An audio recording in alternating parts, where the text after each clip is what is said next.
The clock starts the moment the pressure in the pipes drops to zero. It does not matter if the cause is a cyber attack on the municipal grid, a ruptured main line from seismic activity, or a cessation of pumping station operations due to grid failure. The result is biological absolute.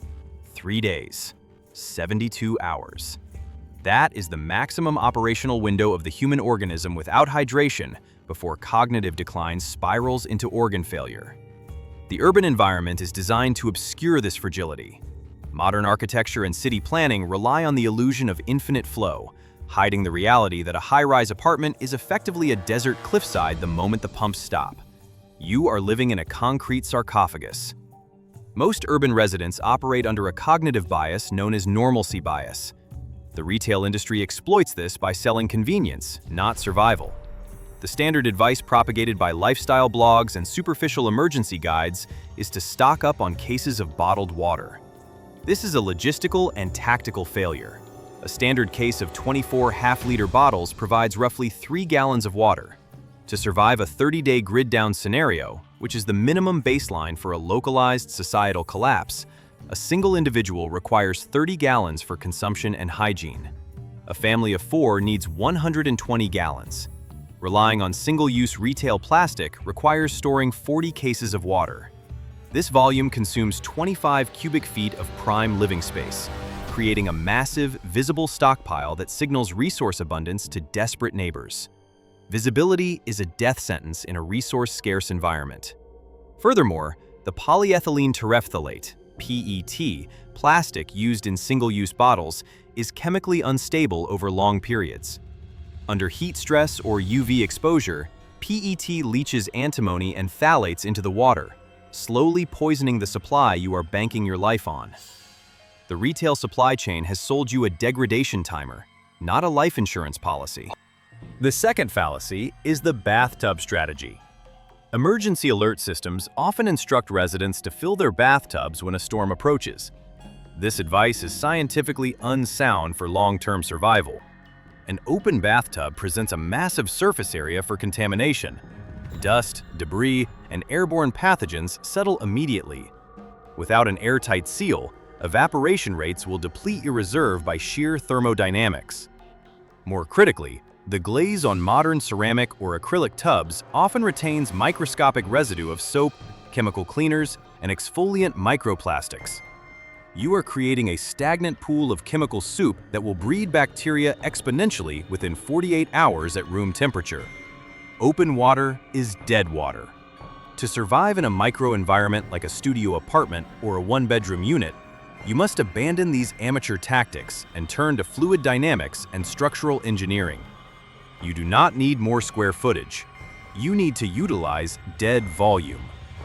The concept of dead volume in engineering refers to space within a system that is not swept by the active flow but exists nonetheless. In your apartment, dead volume exists under beds, behind sofas, and at the bottom of closets. However, you cannot simply shove blue 55-gallon high-density polyethylene drums into these spaces. Rigid containers are spatially inefficient. A circle inside a square loses 21% of the available volume to geometry. In a tiny apartment, losing 20% of your storage capacity to the shape of a barrel is unacceptable. The solution lies in flexible containment systems that conform to the available geometry rather than fighting against it. You must adopt the principle of form-fitting hydraulics. Before you purchase a single bladder or tank, you must confront the physics of weight. Water is heavy, 8.34 pounds per gallon. 100 gallons of water weighs 834 pounds. This is not a trivial load. Modern residential building codes, particularly the International Building Code, typically mandate a live load capacity of 40 pounds per square foot for residential sleeping areas. If you concentrate 800 pounds of water into a 4 square foot footprint, such as stacking cases vertically or using a vertical barrel, you are exerting 200 pounds per square foot. This exceeds the structural design limit by a factor of 5. While the catastrophic failure of the floor joists is unlikely in a concrete high-rise, long-term deflection and structural stress are guaranteed. In wood frame construction, you risk compromising the integrity of the floor, causing warping that makes doors unusable, or, in extreme cases, catastrophic structural failure. The engineering imperative is load distribution. You must spread the mass of the water over the widest possible surface area to reduce the pounds per square foot, PSF, to within safe tolerances. This brings us to the primary tactical solution for high-density urban storage, the underbed bladder system. This is not a waterbed. This is an industrial-grade, food-safe solution derived from marine salvage and agricultural logistics. A queen-sized bed occupies roughly 33 square feet. By utilizing a low-profile, high-capacity bladder specifically designed for potable water storage under the frame, you can store up to 50 or 60 gallons in a space that is currently holding dust bunnies. 60 gallons equals 500 pounds. Spread over 33 square feet, the load is approximately 15 pounds per square foot. This is well within the structural safety margins of even the most poorly constructed tenement buildings. However, the material science here is non-negotiable. You cannot use generic camping bladders or thin-walled PVC.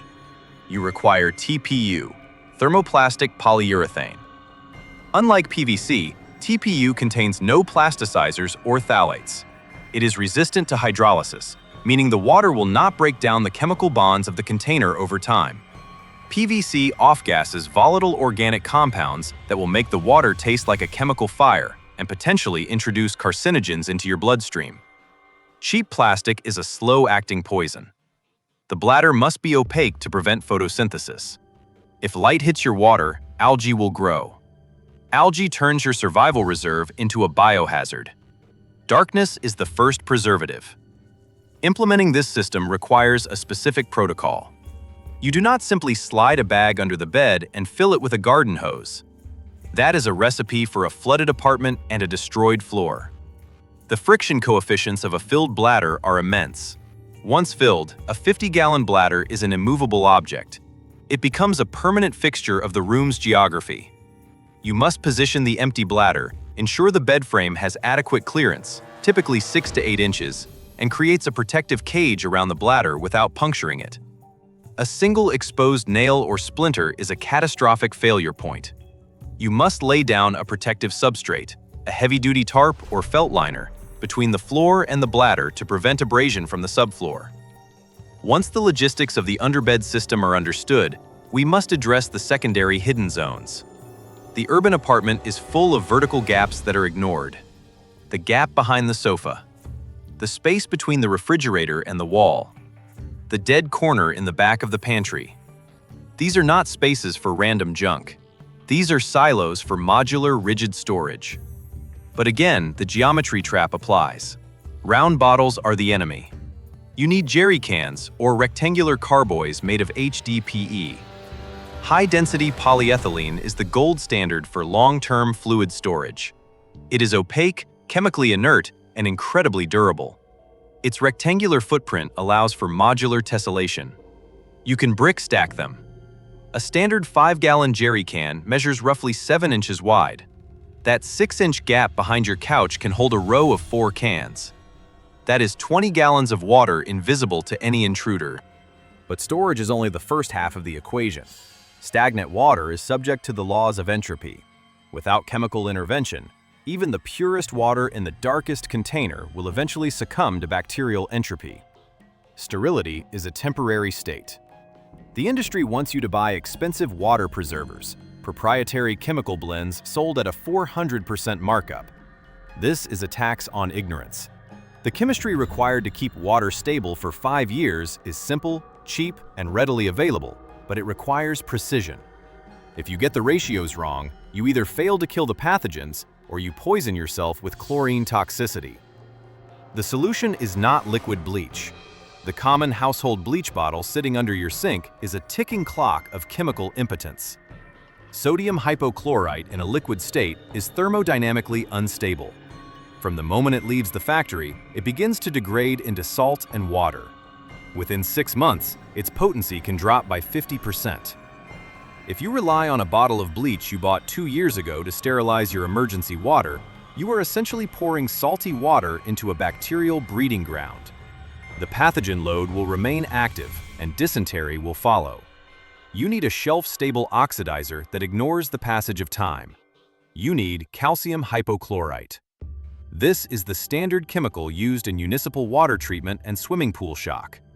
In its granular form, with a concentration of 68% or higher, it has a shelf life of 10 years or more if kept dry and cool. A single 1-pound bag of calcium hypochlorite can treat up to 10,000 gallons of water. This is an efficiency ratio that the retail emergency market hides from you because a $5 bag of pool shock destroys the market for $20 water preservation drops. However, the application requires precision chemistry. You cannot dump raw granules into your bladder or jerry cans. The concentrated oxidizer will corrode the plastic and burn the seals. You must fabricate a stock solution. The protocol is absolute. Dissolve 1 heaping teaspoon of high-test granular calcium hypochlorite into 2 gallons of water. Do not breathe the dust.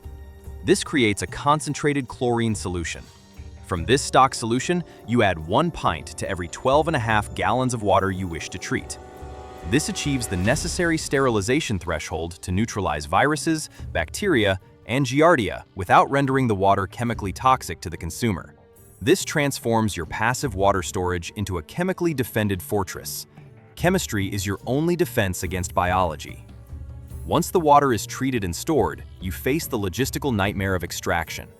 The underbed bladder is a static asset. It is a 500-pound fluid anchor. You cannot lift it to pour it out. You cannot tilt it. If you attempt to manipulate a filled bladder, you risk rupturing the seams or creating a wave motion that shifts the center of gravity, potentially damaging the bed frame or the floor. The only way to access this resource is through controlled hydrostatic pressure or mechanical siphoning.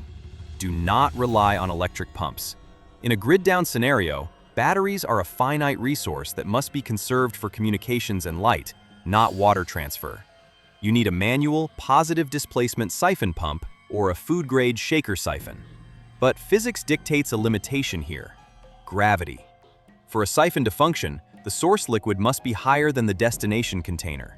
If your bladder is on the floor under the bed and you are trying to fill a bottle on a counter, gravity will not work. You are fighting potential energy. You must operate at floor level or you must pressurize the bladder. Some advanced bladders come with a foot pump valve that allows you to introduce air to force water out, but introducing air introduces contaminants. The vacuum principle is superior. Use a manual hand pump designed for marine fuel lines, primer bulbs, to draw the water out into smaller, manageable transport containers. There is another massive reservoir of water in your apartment that is completely invisible, yet physically substantial. It is the one tank the landlord installed for you, the water heater. In a standard urban apartment, the water heater holds between 40 and 50 gallons of potable water. This is a pressurized, glass-lined steel tank that is constantly cycled. It is the cleanest water in your home. Yet, when the grid fails and the pressure drops, the water remains trapped inside. The faucet will not dispense it because the municipal pressure pushing it up the pipes is gone. The water is locked in the vertical column. To harvest this 50-gallon bonus, you must understand the physics of the vacuum lock. If you open the drain valve at the bottom of the heater, nothing will come out. The system is sealed.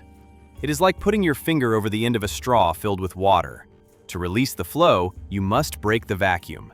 You must locate the T and P valve, temperature and pressure relief valve, usually located at the top or side of the tank. By opening a hot water faucet in the apartment to allow air into the system and physically opening the T and P valve, you introduce atmospheric pressure into the tank. Gravity then takes over. You can drain the water from the bottom spigot using a standard garden hose. 50 gallons of survival capability obtained through simple valve manipulation. However, this water is hot. It contains sediment. Over years of use, calcium carbonate and rust scale accumulate at the bottom of the heater. When you drain it, this sludge comes with the water. You cannot drink this directly.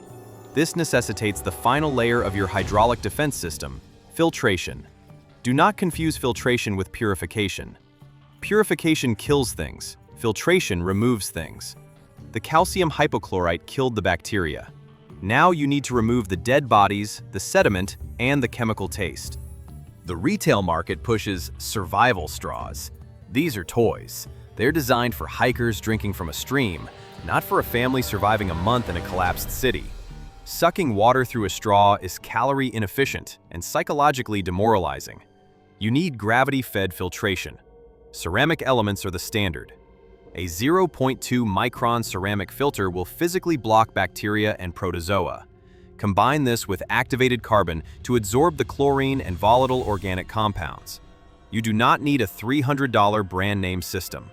You can construct a high-volume gravity filter using 2 food-grade buckets and a pair of replacement ceramic candles available for a fraction of the cost. Drill 2 holes, mount the filters, let gravity do the work. The final threat to your stockpile is not bacterial, but acoustic. Water makes noise. A half-full jerry can sloshes. A bladder with air pockets gurgles when you shift on the bed above it. In a high-density living situation post-collapse, walls are thin. Your neighbors will be dehydrated, desperate, and listening. The sound of 50 gallons of water shifting is the sound of wealth. It is a dinner bell for looters. Silence is a tactical imperative. To silence your water, you must eliminate the headspace. In rigid containers like jerry cans, fill them to the absolute brim, leaving 0 air gap. Water is incompressible. Without air to move, it cannot slosh. For bladders, you must burp them. After filling, manipulate the valve to the highest point and press out every cubic centimeter of air until water ejects. A silent container is a concealed container. Furthermore, consider the thermal signature. A large mass of water has high thermal inertia. It will absorb heat during the day and release it at night.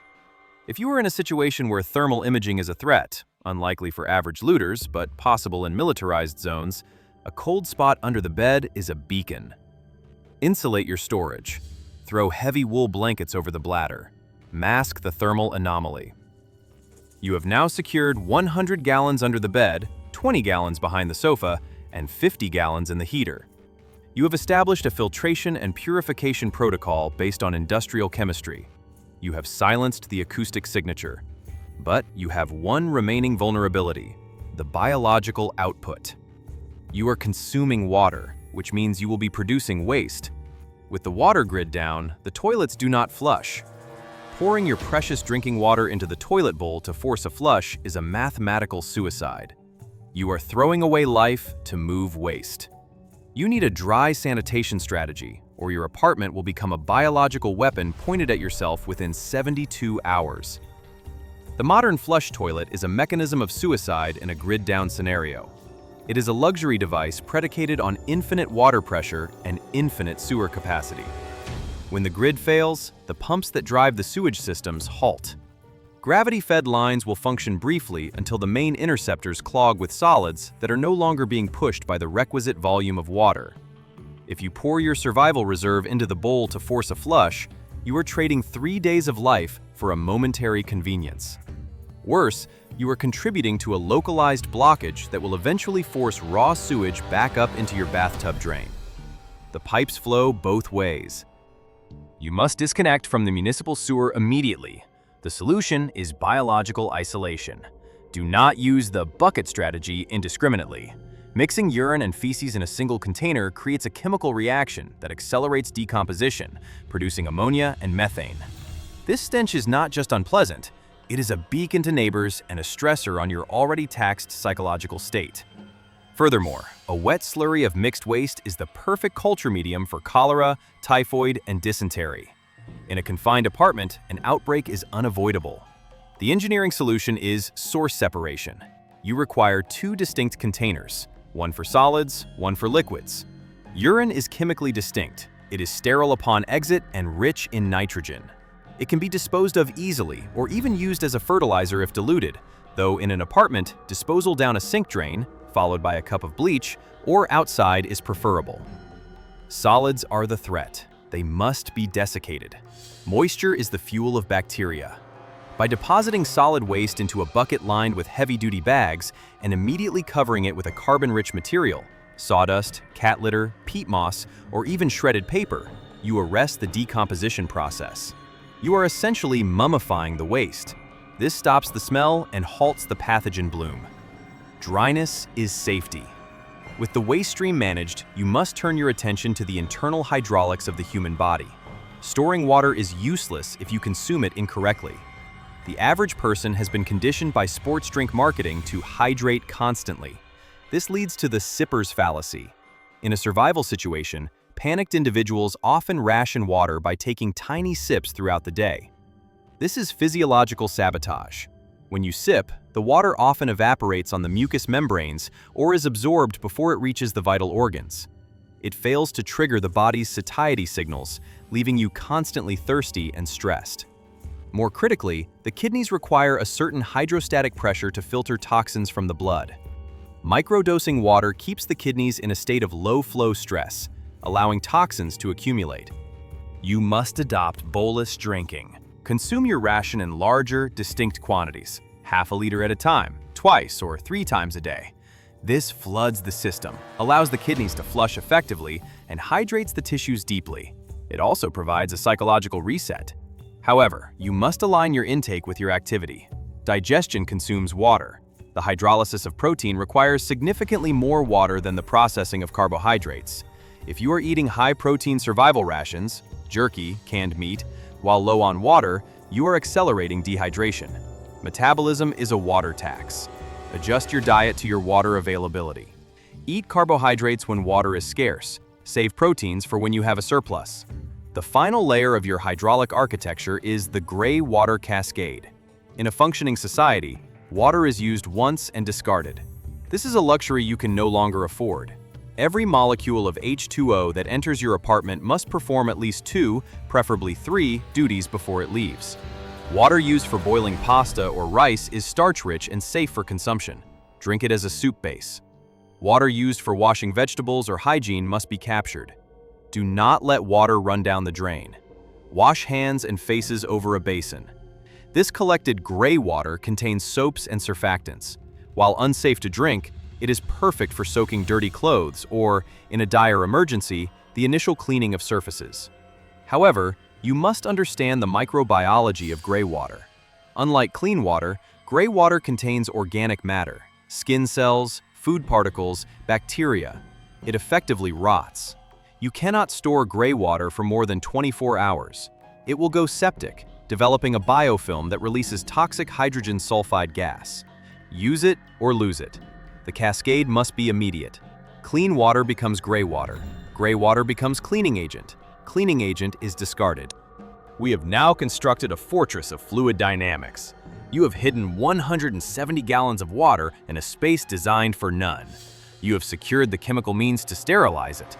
You have silenced its movement. You have managed the biological waste output. You have optimized your physiological intake. But all of these preparations rest on a fragile foundation: security. Your apartment is now a resource node in a resource-starved network. The final threat is not thirst, nor bacteria, nor structural collapse. It is the desperation of others. When the taps run dry, the social contract evaporates faster than the water in an open tub. Your neighbors, the ones you greeted in the hallway, will become threats within 72 hours. They will hear the silence of your apartment while their children cry from thirst. They will wonder why you aren't panicking. Your composure is a dead giveaway. The industry sells you guns and ammo for this phase, but ballistics are a last resort. The true survivalist uses deception and obfuscation. You must create the illusion of poverty. You must appear as desperate as they are. But behind the closed door, you must have a protocol for the physical defense of your water. A knife cuts, but a barricade stops. You need to harden your perimeter not just against entry, but against observation. If they see the jerry cans, the game is over. We are reaching the end of the analysis. The mechanics are in place. The final step is to integrate these systems into a coherent philosophy of existence for the post-collapse world. We must summarize the strategy and deliver the final warning. The system is fragile. Your survival cannot be. We have systematically dismantled the illusion of municipal safety. We have exposed the structural weakness of reliance on just-in-time delivery systems. The water in your pipes is not a right. It is a temporary privilege granted by electrically driven pumps that are vulnerable to everything from solar flares to incompetence. When that flow stops, the countdown to biological failure begins. You now possess the blueprint to arrest that countdown. Recap the architecture of resilience. Reject the retail trap. Single-use bottles are a spatial and chemical liability. They are the hallmark of the unprepared. Embrace dead volume. The Underbed bladder system utilizes the laws of load distribution to store massive quantities of fluid without compromising structural integrity. 100 gallons hidden in plain sight. Modularize and hide. Rectangular HDPE containers exploit the gaps in your living space. Tessellation maximizes volume, opacity preserves quality. Chemical supremacy. Calcium hypochlorite is the only serious solution for long-term sterilization. Bleach is a decaying lie. Precision chemistry beats expiration dates. Silence and discipline. Sound discipline and thermal masking prevent your stockpile from becoming a target. Bolus drinking and protein management optimize your biological efficiency. Close the loop. Source separation of waste prevents disease. The gray water cascade squeezes every drop of utility from your reserve. This is not about hoarding. Hoarding is emotional. This is engineering. It is the application of physics and biology to create a localized zone of stability in a chaotic system. While the masses fight over the last case of water at the supermarket, you will be behind your locked door, silent, hydrated, and calculating your next move. The final warning. Do not mistake this preparation for a permanent solution. 170 gallons is a buffer, not a well. It buys you time, perhaps a month, perhaps two if rationed brutally. Time is the most valuable currency in a collapse. It buys you the ability to sit out the initial chaos, to watch the patterns of the new world emerge, and to make a rational decision about whether to stay or evacuate. But know this, knowledge without action is merely trivia. Reading this manifesto does not hydrate you. Understanding the tensile strength of TPU does not put a bladder under your bed. The crisis does not care about your intentions. It cares only about your inventory. The pipes are pressurized right now. The water is flowing. It is cheap, clean, and abundant. This is the anomaly. The historical norm is scarcity. The reversion to the mean is coming. Fill the tanks, darken the room, lock the door. Do it before the pressure drops.